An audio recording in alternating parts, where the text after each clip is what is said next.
तो पहले हमेशा प्राइस मूव करता है और फिर इंडिकेटर मूव करता है। RSI whether it's EMA crossover, whether it's MACD, super trend, कुछ भी है, उनमें चीज़ें आपको तब पता चलेंगी जब वो ऑलरेडी ओवर हो चुकी होंगी। आप अगर इंडिकेटर यूज़ करते हो तो स्टॉप लॉस हंटिंग कराना बहुत ईजी हो जाता है। Indicators make you handicapped. Hi guys and welcome to another episode of this price action series. तो ये आई थिंक तीसरा सेशन है और इस सेशन में हम कैंडलस्टिक के बारे में बात करने जा रहे हैं, जो कि प्राइस एक्शन के सबसे मोस्ट इम्पॉर्टेंट पार्ट होते हैं।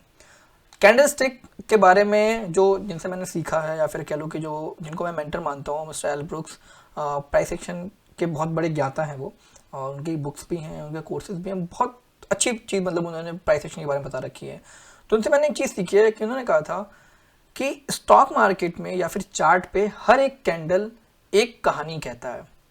अगर आप एक एक कैंडल को रीड करना जान गए, then definitely you are going to be master of price action. तो एक एक कैंडल क्या कहता है, कैसे कहता है, हम उसको समझने की कोशिश करते हैं आज। I will try to dive in depth, और मैं समझाने की कोशिश करूंगा कि आप कैंडलस्टिक को कैसे इस्तेमाल कर सकते हो विदाउट यूजिंग एनी इंडिकेटर। तो कैंडलस्टिक बेसिकली होते क्या है, ये आपके सामने एक चार्ट है जिसमें आपको रेड और ग्रीन कलर के आपको बार्स दिख रहे होंगे। इन्हीं को हम कैंडलस्टिक कहते हैं। सिंपल, जो ये रेड बार भी होते हैं, ग्रीन बार भी होते हैं, ये एक तरीके से कैंडलस्टिक होते हैं। अब कैंडलस्टिक बेसिकली दो तरीके के होते हैं, जैसा कि हमने चार्ट में देखा था कि एक रेड होगा और एक ग्रीन होगा। दो होते हैं कैंडलस्टिक, एक रेड और एक ग्रीन। रेड वाले को बोलते हैं बेयरिश बार और ग्रीन वाले को बोलते हैं बुलिश बार। बेयरिश का मतलब कि मार्केट अगर नीचे आता है तो उसको हम बेयरिश मार्केट बोलते हैं, और उसी तरीके से अगर मार्केट में नीचे आने वाली मूवमेंट है, उसको कोई कैंडल रिप्रेजेंट करती है, तो हम उसको बेयरिश कैंडल कहते हैं। This candle is in red colour. तो ये जो कैंडल आपके सामने है, दिस इज बेयरिश कैंडल। ठीक है, रेड कलर की candle bearish candle, green colour की कैंडल बुलिश कैंडल। मतलब अगर मार्केट ऊपर जा रहा है तो उसमें आपको ग्रीन कलर की कैंडल बनती हुई दिखती है।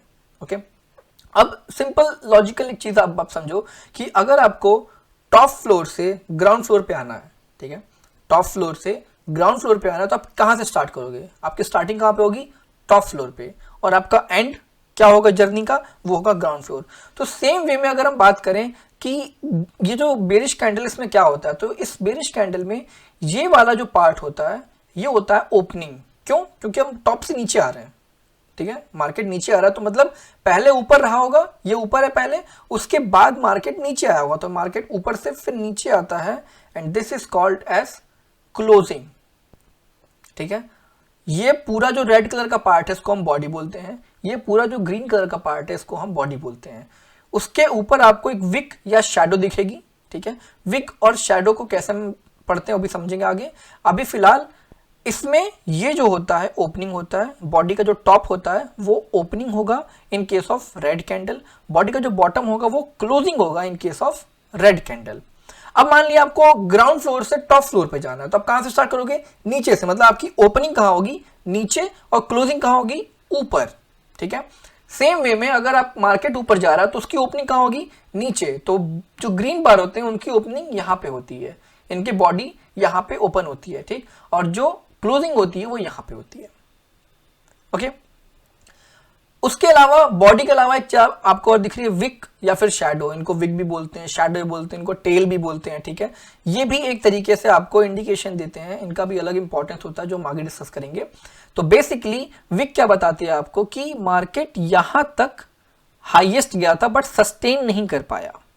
ठीक है, मतलब कि सिंपल सी बात, आप ये समझ लो, आपने ओपनिंग यहां पे की, आपको आप मान लिया कोई बिल्डिंग है जो 20 फ्लोर की है, ठीक है, जिसमें 20 फ्लोर्स हैं, आप 18th फ्लोर पे हो। ठीक है, 18th फ्लोर से आप पहले 20 फ्लोर पे गए, लेकिन आपको जाना 24 पे नहीं था, आपको 20th फ्लोर पे जाना नहीं था, आप फिर वहां से नीचे आए। ठीक है, और गलती से किसी ने दबा दिया था और आप बेसमेंट में पहुंच गए।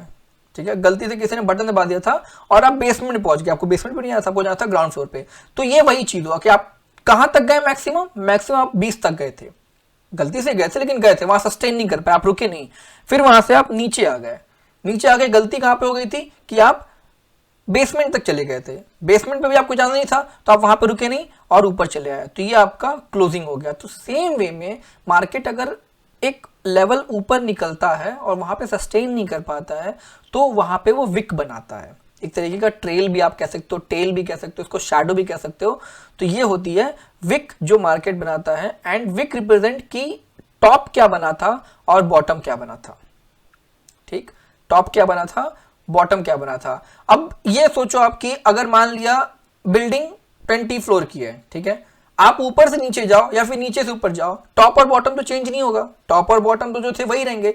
इसीलिए दोनों कैंडल में ये हमेशा टॉप होता है, ये हमेशा बॉटम होता है। जो विक का लोएस्ट पॉइंट होता है वो हमेशा बॉटम होता है, और विक का जो हाईएस्ट पॉइंट होता है वो हमेशा टॉप होता है, इरिस्पेक्टिव ऑफ कैंडल कलर। कोई भी कैंडल हो सकती है, रेड ग्रीन कुछ भी हो, हमेशा वो टॉप और बॉटम ही बनाएंगे।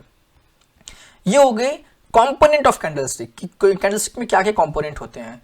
अब आगे हम समझते हैं कि कैंडलस्टिक में एक चीज और आती है, टाइम फ्रेम। बहुत कंफ्यूजिंग टॉपिक है बिगिनर्स के लिए स्पेशली। तो मैं यहाँ पे एक तरीके से आपको स्पेसिफाई कर दे रहा हूँ कि आपको कौन सा टाइम फ्रेम यूज करना है। कैंडलस्टिक में टाइम फ्रेम का मतलब क्या होता है कि जो आपने ये कैंडल देखी है, अगर ये एक कैंडल 1 मिनट में बन रही है तो आप इसको बोलोगे 1 मिनट का टाइम फ्रेम है, ठीक है। अगर ये पूरी कैंडल 2 मिनट में बन रही है तो उसको 2 मिनट का टाइम फ्रेम बोलोगे। अगर ये पूरी कैंडल 1 घंटे में बन रही है तो ये 1 घंटे का टाइम पीरियड हो जाएगा। अब आपके पास ऑप्शन होता है कि आप चार्ट देखते वक्त अपना टाइम फ्रेम चूज कर सकते हो। ओके, आप 1 मिनट का चार्ट देख सकते हो 1 मिनट के टाइम फ्रेम पे, आप 5 मिनट का टाइम फ्रेम पे देख सकते हो, आप 10 मिनट के देख सकते हो, 15 मिनट, ठीक है। अलग अलग तरीके से आप अलग अलग टाइम फ्रेम देख सकते हो। अब अगर हम सिंपली बात करें टाइम फ्रेम का इस्तेमाल कहाँ होता है और क्यों अलग अलग टाइम फ्रेम पे देखते हैं, सिंपल है इसका एक्सप्लेनेशन। आप अलग अलग टाइप की ट्रेडिंग करते हो, ठीक है। इंट्राडे होती है, स्विंग ट्रेडिंग होती है, स्कैल्पिंग होती है, लॉन्ग टर्म होता है, शॉर्ट टर्म होता है, कई तरीके की ट्रेडिंग होती है। अब हर तरीके की ट्रेडिंग के लिए कुछ टाइम फ्रेम्स स्पेसिफाइड है, या फिर आप कह लो कि लॉजिकली उन्हीं को आपको इस्तेमाल करना है। अगर मान लिया आपको इंट्राडे करना है, ठीक, इंट्राडे में क्या होता है, आपको एक शॉर्ट व्यू चाहिए होता है, मतलब एक दिन का क्या व्यू होगा मार्केट में आपको वो चाहिए होगा। लेकिन अगर आप एक दिन का ही टाइम फ्रेम यूज कर रहे हो तो वो एक दिन का व्यू नहीं दे पाएगा। अगर आपको आज का व्यू चाहिए मार्केट में तो आज का, अगर आप 1 डे का टाइम फ्रेम यूज करोगे आज का व्यू पाने के लिए, तो आज का तो पूरा कंप्लीट होगा ना चार्ट, आपको कल पता चलेगा कि आज क्या बना। तो 1 डे का टाइम फ्रेम आप कभी भी इंट्राडे में यूज नहीं कर सकते हो, ठीक है। इसी तरीके से अगर आप स्विंग ट्रेडिंग करते हो, 2 महीने 3 महीने के लिए होल्ड करने जा रहे हो, तो उस केस में भी आप 1 मिनट या 5 मिनट का टाइम फ्रेम नहीं यूज कर सकते हो। 1 मिनट और 5 मिनट के टाइम फ्रेम पे आपको एक शॉर्ट टाइम का व्यू मिलेगा, मतलब आपको मे बी 2 घंटे 3 घंटे 4 घंटे 5 घंटे का व्यू मिल जाएगा मार्केट का, लेकिन एक बड़ा जो 2 महीने 3 महीने का व्यू नहीं मिल पाएगा। इसीलिए मैंने यहाँ पे स्पेसिफाई किया है कि 1 मिनट 5 मिनट एंड 15 मिनट, ये जो 3 कैंडल्स हैं आप इनका इस्तेमाल इंट्राडे में कर सकते हो। Then coming to point 4 which is 1 hour and 5th which is 1 day, तो इन दोनों का आप इस्तेमाल स्विंग ट्रेडिंग में कर सकते हो। अगर आपको इंट्राडे करना है तो आप ये ऊपर के 3, स्विंग ट्रेडिंग करना तो ये नीचे के 2, इनमें से कोई भी आप यूज कर सकते हो। अब 1 मिनट का यूज करें, 15 मिनट का यूज करें या फिर 5 मिनट का यूज करें, इसका क्या जवाब है? तो इसका सिंपल सा जवाब है, डिपेंड्स कि आपकी कैपेबिलिटी क्या है। अब देखिए हर इंसान अलग अलग तरीके का होता है। मे बी आप क्विक डिसीजन ले सकते हो, मैं नहीं ले सकता हूँ। मे बी आप क्विक डिसीजन ले सकते हो और राइट भी ले सकते हो, मे बी मैं क्विक डिसीजन नहीं ले सकता और क्विक लूंगा तो गलत हो जाएगा, ठीक। मुझे लगता है थोड़ा सा टाइम लगेगा, लेकिन मैं थोड़ा सा सोच समझ के डिसीजन लेता हूँ। कुछ लोगों के रिफ्लेक्सेस बहुत तेज होते हैं, वो क्विक डिसीजन लेते हैं और सही भी लेते हैं, तो उनके लिए 1 मिनट का टाइम फ्रेम, 5 मिनट का time frame is good enough. मेरे लिए 15 मिनट का टाइम फ्रेम वर्क्स बेटर, क्योंकि मुझे थोड़ा टाइम लगता है डेटा लेने में और उसको एनालाइज करने में। इस तरह से आप कह सकते हो कि मतलब बेसिकली आपका जो प्रोसेसर है, जो आपका दिमाग का प्रोसेसर है, उसकी स्पीड कितनी है उस बात पे डिपेंड करता है कि आप कौन सा टाइम फ्रेम यूज कर सकते हो, ठीक। 1 मिनट के टाइम फ्रेम में फ्लक्चुएशन बहुत होती है, मार्केट बहुत तेजी से मूव करता है और कुछ लोग उस चीज़ को नहीं संभाल पाते हैं तो वो गलत डिसीजन ले लेते हैं। 15 मिनट के टाइम फ्रेम में मार्केट थोड़ा स्टेबल रहता है, उतनी तेजी से मूव नहीं करता जितनी में 1 मिनट की मूवमेंट होती है। तो आपको ये हिट एंड ट्रायल से पता लगाना पड़ेगा कि आपके लिए कौन सा सुटेबल है। आप 1 मिनट के पे भी ट्रेड करो, 5 पे भी ट्रेड करो और 15 पे भी ट्रेड करो, आप चेक करो कि आपके लिए कौन सा सुटेबल है। प्राइस एक्शन सब में सेम वर्क करता है। अगर आपने प्राइस एक्शन चलाना है, प्राइस एक्शन यूज करना है, तो वो सब में सेम वर्क करेगा। It's not about time frame at all. आप 1 आवर के टाइम फ्रेम पे प्राइस एक्शन लगा सकते हो, 1 डे के टाइम फ्रेम पे भी 1 डे के टाइम फ्रेम पे भी प्राइस एक्शन लगा सकते हो। क्या बोल रहा हूँ, ओके 1 डे के टाइम फ्रेम पे भी आप प्राइस एक्शन लगा सकते हो, लेकिन यही होगा कि आप 1 डे के टाइम फ्रेम पे अगर प्राइस एक्शन लगाते हो तो वो स्विंग ट्रेडिंग का रूप लेगा, और अगर आप फिर 1 मिनट या फिर 5 मिनट या फिर 15 मिनट के टाइम फ्रेम पे लगाते हो तो वो इंट्रा डे की तरह काम करेगा। ओके, अब हम चार्ट पे चलते हैं और समझने की कोशिश करते हैं कि कौन कौन से तरीके के आपको पैटर्न देखने को मिल सकते हैं, फिर कौन कौन तरीके की कैंडल आपको देखने को मिल सकती है। जो हमने कैंडल स्टिक अभी तक देखे हैं वो तो बिल्कुल आइडियल केसेस हैं, ठीक है। ऐसी ही कैंडल स्टिक नहीं देखने को मिलेगी आपको, अलग अलग शेप एंड साइज, कहीं बॉडी बड़ी, कहीं बॉडी छोटी, कहीं विग बड़ी, कहीं विग छोटी, अलग अलग तरीके की कैंडल स्टिक आपको देखने को मिलती है। वो हम अब चार्ट पे देखेंगे, ठीक है। Hello, so here is actual chart जो हम मार्केट में देख रहे हैं अभी फिलहाल।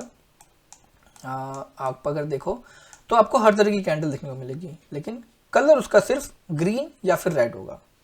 ओके, अब ये कैंडल है जिसमें आपको देखने को मिल रही है कि बॉडी बड़ी है बट विक छोटी है, ठीक है। सिंपली देखो आप यहां पे अगर हम ध्यान देखें तो इसमें बॉडी बड़ी है बट विक इज स्मॉल, और अगर आप इसमें देखो तो इसमें बॉडी छोटी है, विक बड़ी है, ठीक। बॉडी छोटी है, विक बड़ी है। अब कई चीजें और भी होती हैं जो मैं आपको समझाना चाहूंगा यहाँ पे, कि हमेशा ग्रीन कैंडल जो दिखती है शायद वो ग्रीन ना भी हो। मे बी आपको ये बात समझने में थोड़ा टाइम लगे, लेकिन ये चीज आप समझो कि हर ग्रीन कैंडल, ठीक, हर green candle may be bullish ना हो और हर रेड कैंडल में भी बेरिश ना हो।